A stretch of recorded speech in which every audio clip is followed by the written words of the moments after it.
One of my favorite crafts to do is paint by number because I like painting. What I don't like is trying to figure out mixing colors and how do these things go together and where should I put the blue and how about the pink. And drawing, I'm not a good drawer. I'm learning and I've been enjoying the process of learning, but currently I'm not good at it. So if I want to paint, I need something already set up for me. I need a picture that I can paint, and paint by number encompasses all the things that I want and need in a craft. It's a pre-drawn picture. It's telling me exactly which colors to use because they're already mixed, and it's telling me where to put it. So I've got a really fun paint by number to show you today. One thing that the paint by numbers are good at including is a picture of what it'll look like when you're all the way done, because as you're painting, you might go, wait a minute, where does this color go? So keep that handy. Do not throw that away. And fantastically, this one includes the drawing with each of the numbers. We'll talk about this in just a minute. Don't lose it. This is a nice large canvas. We'll look at the paints in just a moment too. For right now, let's just look at the canvas. The first question you might have is, what do I do about these wrinkles? Well, I'll tell you what I do. I get some painter's tape and I tape down the edges on my crafting table. This is not my crafting table. I tape them down really good on all sides. And then once I've done that, taped it down really hard and leave that for a day or two. When I come back, it's de-wrinkled. That actually seems to work for me. Another thing you can try doing is the steam iron. I've just gotten my steam iron, so I'm definitely gonna give that a try and see if that's a little bit quicker than the painter's tape. But regardless, I like taping it down with the painter's tape because then it doesn't shift all around. Let's look at the canvas because this canvas is such a good quality. The numbers are all very clear and big. You can see them all. There's gonna be some teeny tiny ones. So if you have a magnifying glass, have it handy. This is a nice thick canvas. It's a cloth-like linen sort of material on this side, plastic-y feeling on this side for the painting. It feels more like an actual canvas for painting on this side. I like that while there are some teeny tiny ones, overall the bigger shapes are big enough that it shouldn't be too hard to make them clear. Sometimes if all of the pictures are teeny tiny, you can't tell what's going on. But these books are going to be lovely. And look at these skulls and the lights, so fun. I'm gonna leave this here because I love it. Also, the background is very light, dusty purple. So that's gonna be interesting. Maybe it won't take as much black to get that filled in, I'm hopeful. In it, you're going to get some supplies. If you're doing a paint by number and you don't get supplies with it, then it is not gonna be much fun to do because it's gonna be not a good kit. If they can't include paintbrushes, then they've included a hanger and some screws in case you want to hang it up when you're all the way done.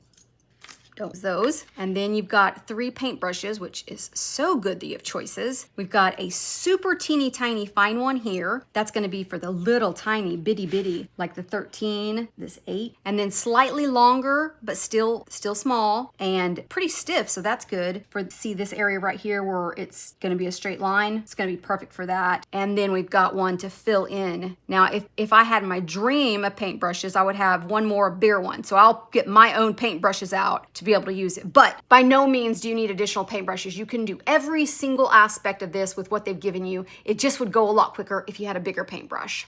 Now, what do I think about the quality of these paintbrushes? These are plastic. These barrels are average at best, possibly below average. These feel more like kids' watercolor paintbrushes, you know, the kind you get from the Crayola watercolors. So these don't look like anything to write home about, but they're definitely not terrible. And they feel okay is when you're talking about how do the brushes themselves feel. They're definitely not high quality brushes, but that's to be expected in a paint by number kit. I'm gonna use these and some of my own. Do not rush out and buy paintbrushes until you know you're gonna love this.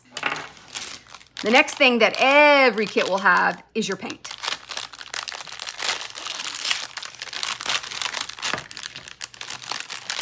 On the lids of each of the paint, you'll find a number. Ooh, the 19, see how many 19s there are? That's because this whole back thing is black. The whole background is black, so you're gonna need a lot of it.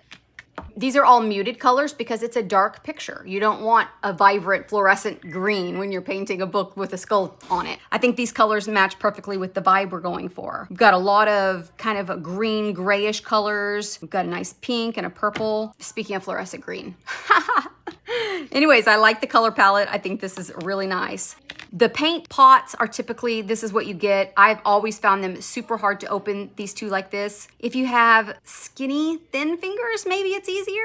But as someone with fat fingers, ooh, that is some good looking paint. You always want to keep these closed. My preference when doing a paint by number is to take a little bit out, put it on my little palette, and then paint from the palette. That way this stays closed because it gets dried out really quickly. These aren't the best quality paints. They're great for what you're working on. I have some tips to make them last longer. Maybe I'll go over that in another video if you're interested. Give me a like if that's something you'd like to hear. If you regularly do paint by number, so you already know you like it, but you want to know some of my little extra supplies that I find super valuable, just let me know. But if you're brand new to paint by numbers, don't rush out and buy anything. Just use what you've got. Get this one and finish it and let me know what you think, because I've actually got 3 that I've started that I've not finished. I just get bored after a while with a certain one, so I move on to the next. I save it, I can always go back to it. The reason why this paper would be important is because sometimes when you're painting, as you paint over things, you might cover up a number on the actual canvas. And as you're going back and retouching things up and going along, you might not be able to see the number and you might wonder, ooh, what color is that? If you've got 3 green items side by side and you're going back over and you're doing a touch up and you're not sure which of the greens it is, you can look at your paper and go, oh, okay, that right there is this darker green. Let's touch it up with that. Do you have to do a touch up with the exact right color? No, but if you're a perfectionist, then that would be something you do. Or if you just really like to follow exactly what you're supposed to do, you do that. Who do I think paint by numbers are for? Well, I think paint by numbers, first of all, are for people with long attention spans, because like I said, I've gotten tired of several of mine and have quit before finishing it. So if you have a very short attention span and you only like to work on crafts for 15 or 20 minute intervals, I do not advise you to get paint by number, at least not a big kit like this. Start maybe with a little teeny tiny one. If you don't like painting of any kind, this is gonna be exactly like that. I don't think you're gonna like it. It is very different from watercolor painting. So if you're a fan of watercolor painting and you're wondering if you're gonna like this, you might, but bear in mind that it is very different from watercolor. If you're looking to get something like this for one of your children, if they're quite young, they're not gonna have fun with this. If they're maybe older teenagers, this is definitely something an older teenager could really get into. You are going to need good eyesight or a giant magnifying glass to be able to see all the numbers, and or a bright light. I find between the magnifying glass and a bright light, it's really helpful. Another thing you can do is get a light that goes underneath there. Of course, like I said, do not go buy anything unless you know you like this craft. But if you already have one of those lights that go under things, get it out. That's gonna help a lot. I think this is something that most people would enjoy because it's so fun to watch it come out and come alive as you go along, but it's also gonna be tedious for certain people that maybe have a lower threshold for being bored.